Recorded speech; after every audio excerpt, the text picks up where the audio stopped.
नेवला और ब्राह्मण की पत्नी की कहानी। यदि आप मेरे चैनल में नए हो तो मेरे चैनल को सब्सक्राइब करें, शेयर करें और लाइक करें। धन्यवाद। बरसों पुरानी बात है। एक गांव में देवदत्त नाम का ब्राह्मण अपनी पत्नी देवकन्या के साथ रहता था। उन दोनों की कोई संतान नहीं थी। आखिरकार कुछ वर्षों के बाद उनके घर प्यारे से बच्चे ने जन्म लिया। ब्राह्मण की पत्नी अपने बच्चे को बहुत प्यार करती थी। एक दिन की बात है, ब्राह्मण की पत्नी देवकन्या को अपने घर के बाहर नेवले का छोटा सा बच्चा मिला। उसे देखकर देवकन्या को उस पर दया आ गई और वो उसे घर के अंदर ले गई और उसे अपने बच्चे की तरह ही पालने लगी। ब्राह्मण की पत्नी बच्चे और नेवले दोनों को अक्सर पति के जाने के बाद घर में अकेला छोड़कर काम से चली जाती थी। नेवला इस दौरान बच्चे का पूरा ख्याल रखता था।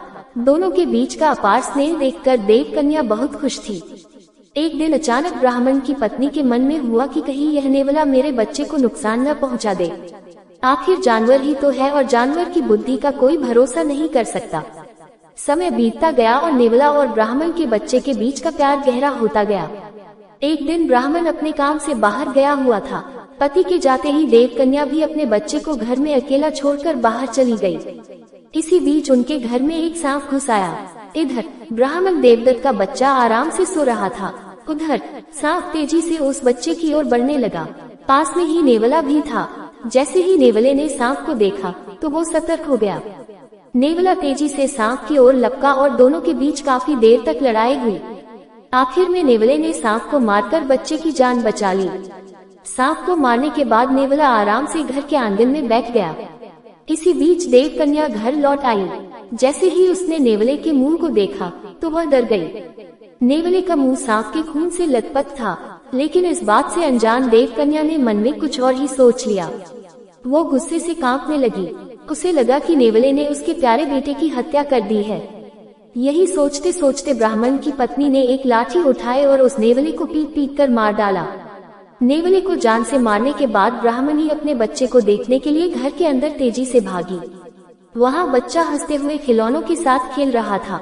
इसी दौरान उसकी नजर पास में मरे पड़े सांप पर गई। सांप को देखते ही देवकन्या को बहुत पछतावा हुआ।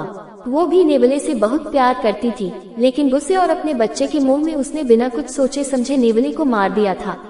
अब ब्राह्मण की पत्नी जोर जोर से रोने लगी, लेकिन तब तक बहुत देर हो चुकी थी। उसी समय ब्राह्मण भी घर लौट आया।